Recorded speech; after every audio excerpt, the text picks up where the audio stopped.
Votre appel a été mis en attente.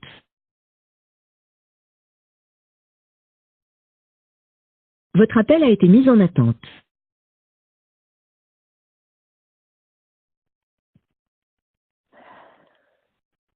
Allô?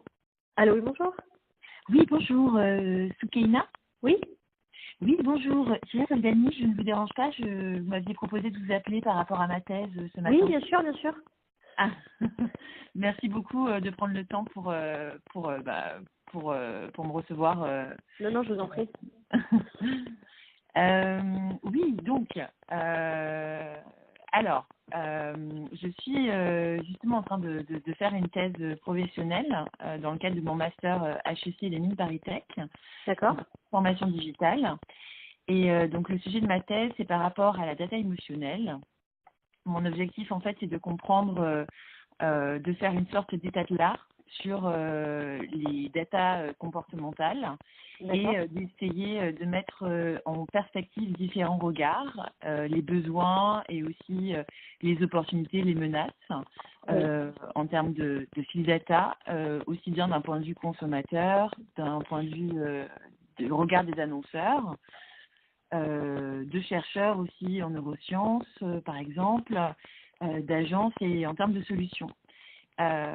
Et du coup, voilà, c'est vrai que ça me semblait un peu quelque chose d'inévitable de pouvoir, de vous contacter et d'avoir, votre vision, étant donné que vous êtes vraiment au cœur du sujet. Et du coup, voilà, ce qui m'intéresse, c'est de recueillir un peu votre perspective d'acteur par rapport justement au traitement des données émotionnelles.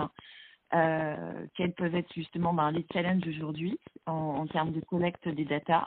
Oui. Ok, aussi votre vision, quels sont actuellement peut-être, est-ce que vous constatez aussi des besoins en termes des besoins de plus en plus précis d'un point de vue des annonceurs, quelles sont aussi les mentalités par rapport à ce sujet qui finalement, je pense, ça fait depuis quelques années qu'on en parle, mais là c'est vrai que on en parle de plus en plus. Et comment en fait où vous en êtes aussi dans cette analyse. Est-ce que de quel type de données vous utilisez, quels sont les types de données que vous utilisez, et est-ce que vous allez encore plus loin, est-ce que vous les croisez maintenant avec d'autres mesures. Voilà, c'est donc l'objectif, c'est en fait de vous laisser parler. Moi, j'ai pas forcément d'avis là-dessus, c'est pas mon objectif, c'est juste voilà d'essayer de comprendre et vraiment d'avoir votre vision par rapport à ce sujet-là. D'accord. Alors, juste, je vous pose la question, qu'est-ce que vous savez de nous, ou est-ce que je recommence toute l'histoire pour voir votre niveau de connaissance de DataCalab et de ce qu'on fait? Alors, oui, je connais bien ce que vous faites. D'accord. Mais, voilà, si je connais bien ce que vous faites. Voilà, ça fait déjà depuis un petit moment que je suis ce que vous faites. D'accord. Donc, tout voilà. Ok. On va dire que c'est pas nouveau. D'accord, ok, super. Donc, du coup, nous, on fait de la collecte de données émotionnelles. Pour pouvoir collecter de la donnée émotionnelle, en fait, on utilise deux outils. Le premier, c'est le facial coding, donc c'est la lecture des micro-expressions du visage. C'est basé sur les travaux de Paul Ekman, qui est un grand sociologue américain. Et lui, en fait, il a défini les micro-expressions du visage. Et c'est cette combinaison de micro-expressions qui traduit une émotion. Par exemple, les yeux qui se plissent, les joues qui remontent, la commissure des lèvres qui remonte, c'est de la joie. Les sourcils qui se froncent, les narines qui se dilatent et les lèvres qui sont pincées, c'est de la colère. Donc lui, il a défini tout ça.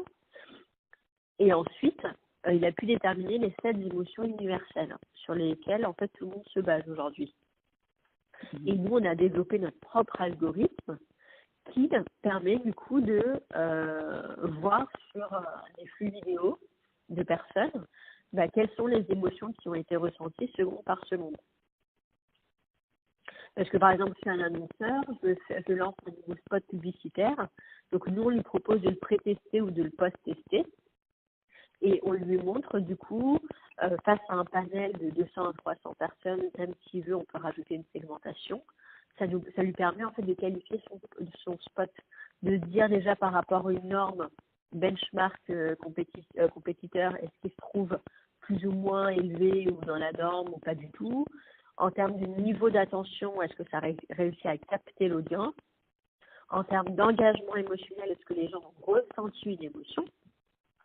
Et ensuite, on rentre dans la granularité de se dire, est-ce que c'est plutôt de l'adhésion, ce qu'ils ont pu ressentir ou non?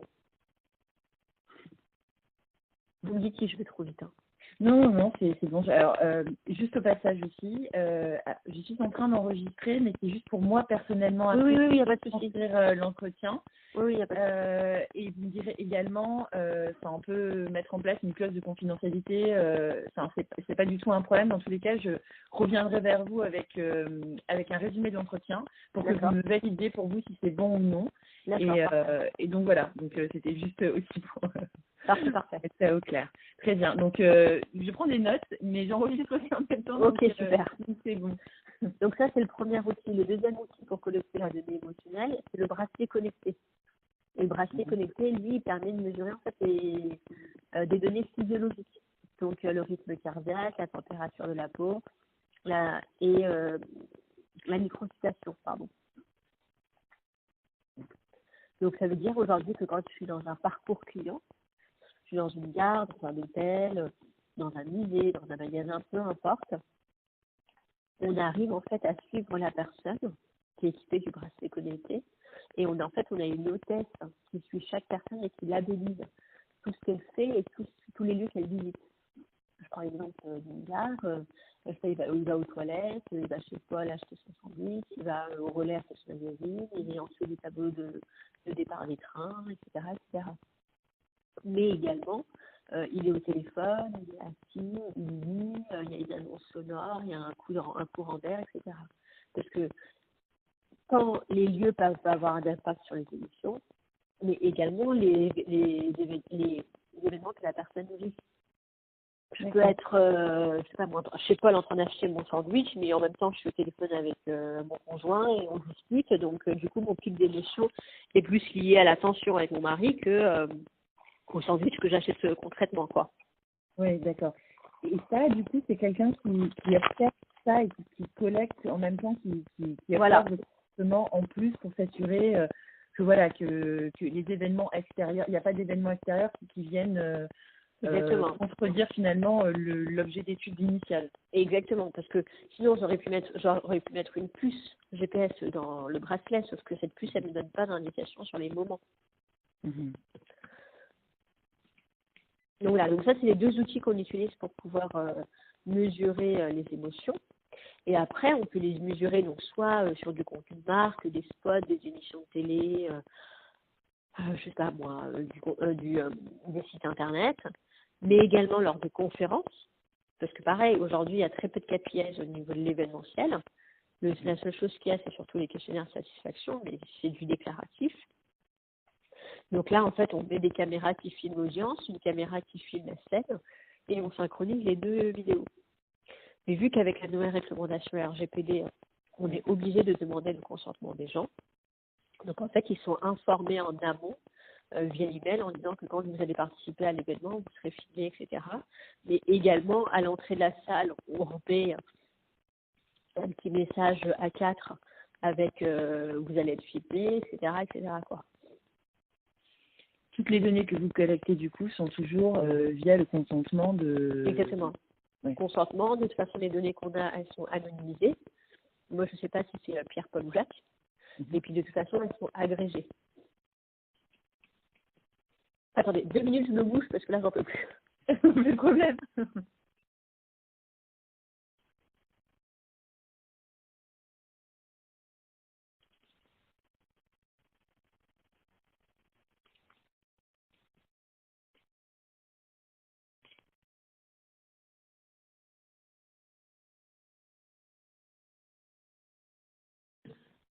Pardon, excusez-moi. Non, ne m'inquiétez pas. Donc, oui, les données, de toute façon, sont anonymisées et agrégées. Parce que nous, de toute façon, ça ne nous intéresse pas de savoir ce que l'individu pense. Ce qui nous intéresse, c'est l'effet de masse. Oui. Donc ça, c'était le premier step de la data lab. On faisait la récolte de données émotionnelles. Maintenant, on va un step plus loin, parce que c'est vrai que les annonceurs, aujourd'hui, dans les problématiques qu'ils ont, Ils nous disent, c'est bien d'avoir de cette donnée émotionnelle qui est une donnée chaude, qui est vraiment sur le ressenti du consommateur. Donc, c'est l'inconscient, parce que les émotions, c'est révélateur de l'inconscient. Alors qu'aujourd'hui, eux, ils utilisent plus des études traditionnelles, donc déclaratives, quanti-quali, focus group, etc. Mais quand on est venu au début, quand on a créé DataCalab et qu'on allait présenter les résultats, du coup, ils avaient du mal à se dire, par rapport au dataset que moi j'ai aujourd'hui au niveau de mon entreprise, comment ça se parle tout ça. Donc, de plus en plus, dans les études qu'on propose, on propose d'hybrider les données, faire du data crossing, en disant par rapport à la donnée émotionnelle, nous, on propose de faire du déclaratif en plus pour pouvoir confronter les deux et hybrider les données. Et comment ça se passe, du coup, ce déclaratif que vous faites en plus? Alors, ça veut dire qu'à la fin, par exemple, aujourd'hui, quand on fait un test de spot publicitaire ou d'émission, on envoie un link par email à des panélistes. Ces panélistes donc, donnent leur consentement à RGPD, ils cliquent sur le link et ensuite, ça déclenche la webcam de leur ordinateur. Donc, en fait, ils sont filmés en train de regarder le spot sur leur écran. D'accord. À la fin du visionnage, la webcam s'éteint. Et là, après, ils passent en mode déclaratif, donc avec des petites puces à cocher, en fait. Et nous, on récolte la globalité des informations, des données. Et ça, généralement, vous le faites sur... quel est le nombre en termes de panels? Est-ce que vous avez généralement, pour vous dire, voilà, pour avoir vraiment une idée de quelque chose qui soit, comment dire, plutôt... statistiquement fiable. Oui, exactement. Ouais. Merci. Aujourd'hui, au minimum du minimum par cluster, on essaie d'avoir 70-80 personnes. Oui, d'accord. Si après on veut de la segmentation, etc., on double les panels, quoi. D'accord, ok.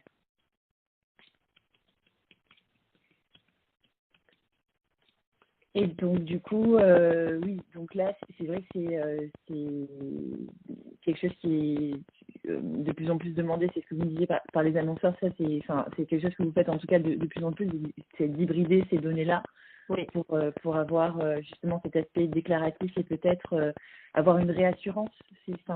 Exactement. Avoir une réassurance et puis surtout de pouvoir retrouver ses petits, parce que c'est vrai que la data, on en a en voiture, voilà, quoi. Sauf qu'à un moment, trop de data, les gens n'arrivent plus à l'exploiter. Donc, c'est pour ça que nous, on fait tout ce travail-là de data crossing, quoi.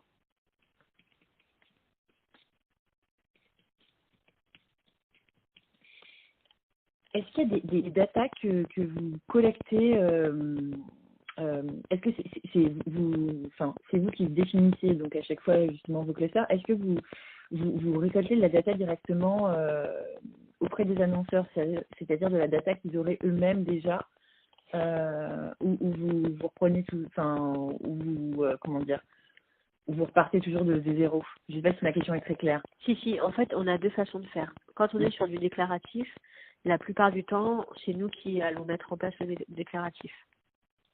En revanche, il y a des clients pour lesquels on a fait des études et quand on est allé présenter les résultats, ils nous ont dit, par exemple, j'ai fait une étude pour Unibail. Unibail pour pouvoir mesurer leurs centres commerciaux, mesurer le bien-être au niveau de leurs centres commerciaux, etc. Et quand on est allé présenter les résultats, ils m'ont dit, OK, vous nous avez défini les top flops émotionnels en termes de lieux, les magasins, les lieux de détente, les restaurants, etc. On a fait tout un travail dessus. Essayons de corréler ça au chiffre d'affaires. C'est-à-dire, est-ce que si on dit qu'un magasin fait partie d'un top émotionnel, le chiffre d'affaires, du coup, est plus élevé qu'un flop émotionnel? Donc, ils nous ont donné, en fait, le chiffre d'affaires sur la période que nous, on a mesuré, et nous, on a corrélé les deux. Donc, il y a vraiment deux façons de faire, en fait. Ok.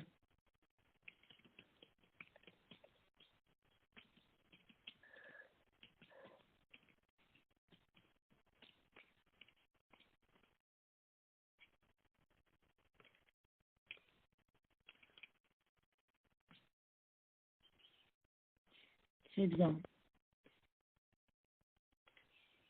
Et donc, d'accord. Donc, alors, je me permets, j'ai vu aussi récemment un article sur un partenariat que vous avez fait avec, alors si je ne dis pas de bêtises, avec IBM ou Watson, par rapport à du texte. Ça, du coup, c'est dans une autre partie, c'est-à-dire que vous faites première partie sur la collecte des données. Après, sur la deuxième, qui est plutôt comment révéler l'inconscient, donc l'hybridation des données, est-ce que ça pourrait faire partie le fait ou c'est plutôt une solution particulière que vous avez développée? En fait, ce qu'on a fait avec IBM, ils ont une entité qui s'appelle TILIF, qui est l'équivalent d'un Google Analytics, d'un Content Square. C'est-à-dire qu'en fait, il fournit toutes les analytics d'un site web.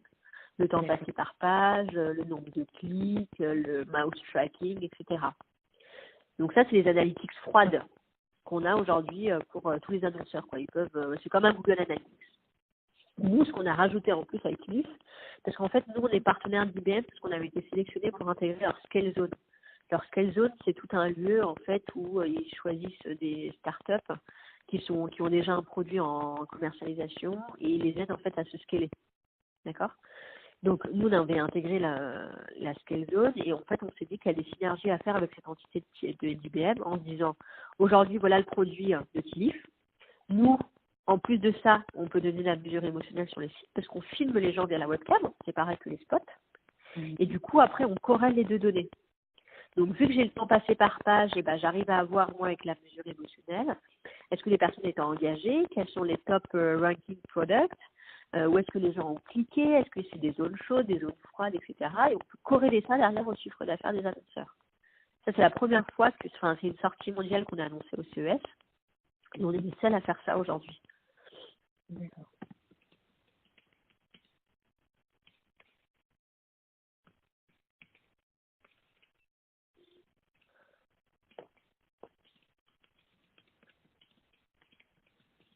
Par contre, je suis désolée, j'ai un call dans 5 minutes. Ah non, pas de souci. D'accord. Okay. Sinon, après, si vous voulez, on peut se rappeler tranquillement cet après-midi si vous avez d'autres questions. Ah ça vous dérange pas, oui, parce que je pense que ça ne sera pas suffisant ce que je vous ai dit pour le moment. Si vous voulez, on peut se rappeler cet après-midi. Vous avez des disponibilités ou pas? Oui, cet après-midi, je peux m'arranger. Dites-moi juste vous. Ou même entre midi et 2, si vous voulez. Très sincèrement, je peux m'adapter. Donc, dites-moi. Est-ce que vous pouvez me rappeler à 13h30 dans ces cas-là? Oui, je vous rappelle à 13h30. Comme ça, on a le temps de bien terminer. Comme ça, je réponds à toutes vos questions. Merci beaucoup. Je vous en prie. Merci. À l'heure du coup. Au revoir. Au revoir.